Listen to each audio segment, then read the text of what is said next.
FIFA ലോകകപ്പിൽ quarter ലക്ഷ്യമിട്ട് Brazil കളത്തിലേക്ക് ഇറങ്ങുകയാണ്. രാത്രി 1:30 നടക്കുന്ന മത്സരത്തിൽ നോർവേയാണ് എതിരാളികൾ.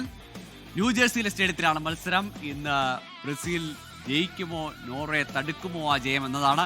ഏതായാലും കണക്കുകളടക്കം വിശദമായി നമുക്ക് പരിശോധിക്കാം. ഇന്ന് നിർണായകമായ മത്സരത്തിലേക്ക് ബ്രസീൽ ഇറങ്ങുന്നു. ഇനി 2 മണിക്കൂറുകൾ മാത്രം ബാക്കി. 1:30 ന്യൂജേഴ്സിയിലാണ് മത്സരം. ബ്രസീലിന്റെ എതിരാളികൾ ചില്ലറക്കാരല്ല. എന്ത് തന്ത്രമായിരിക്കും ഡോൺ കാർലോ നോർവേക്കെതിരെ പയറ്റുക? മുഹസിൻ സിസി വിശദീകരിക്കും.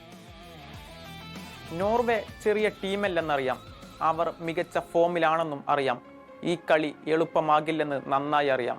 പക്ഷേ ബ്രസീൽ അതിൻ്റെ പരമ്പരാഗത ശൈലിയിൽ നിന്ന് ഒരിഞ്ച് പിന്നോട്ട് പോകില്ല. നോർവേക്കെതിരായ മത്സരത്തിന് മുമ്പ് ബ്രസീലിയൻ പരിശീലകന്റെ വാക്കുകളാണിത്. ജപ്പാനെതിരെ പയറ്റിയ അതേ ആക്രമണ ഫുട്ബോൾ തന്നെയായിരിക്കും ആഞ്ചലോട്ടി നോർവേക്കെതിരെയും പുറത്തെടുക്കുക. അങ്ങനെയെങ്കിൽ ഹാളണ്ടിന്റെ മറുപടി എന്താകും?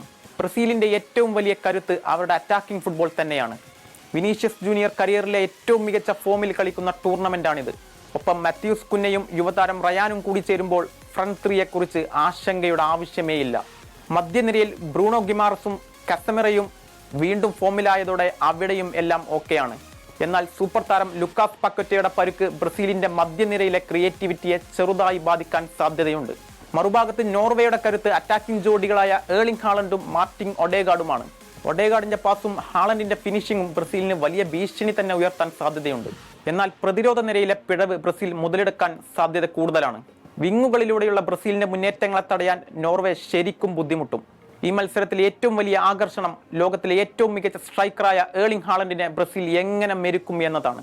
പ്രീമിയർ ലീഗിൽ ഹാളണ്ടുമായി നിരന്തരം ഏറ്റുമുട്ടി പരിചയമുള്ള ആഴ്സണൽ ഡിഫൻഡർ ഗബ്രിയലിനെ തന്നെയായിരിക്കും നോർവേ താരത്തെ മാർക്ക് ചെയ്യാനുള്ള ചുമതല.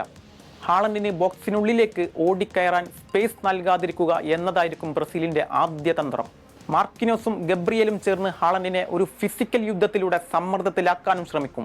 ഹാളണ്ടിന്റെ കരുത്തിനെയും വേഗതയെയും നേരിടാൻ ഡിഫൻസീവ് ലൈൻ അല്പം പിന്നോട്ട് നിർത്തി കളിക്കാനാകും ആഞ്ചലോട്ടി ആദ്യം ശ്രമിക്കുക. ഒഡേഗാർഡിനെ വളഞ്ഞ് ഹാളണ്ടിലേക്കുള്ള വഴി കട്ട് ചെയ്യാനും ബ്രസീൽ നീക്കം നടത്തും. മിഡ്ഫീൽഡിനെ നിരന്തരം പ്രസ് ചെയ്ത് ഹാളണ്ടിന്റെ ഭീഷണി പകുതിയായി കുറക്കാനായിരിക്കും ബ്രസീൽ മുതിരുക.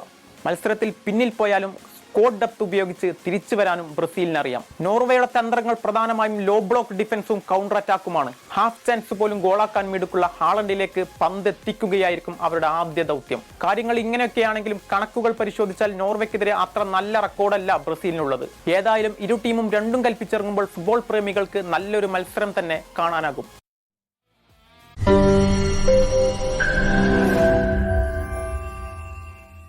ലോകത്തെവിടെയായാലും ഏത് സമയത്തും 24 വാർത്തകളും ഓഗ്മെന്റഡ് റിയാലിറ്റി പാക്കേജുകളും എക്സ്പ്ലെയിനറുകളും വിശദമായി കാണാൻ ഞങ്ങളുടെ യൂട്യൂബ് ചാനൽ നിങ്ങൾക്ക് സബ്സ്ക്രൈബ് ചെയ്യാം.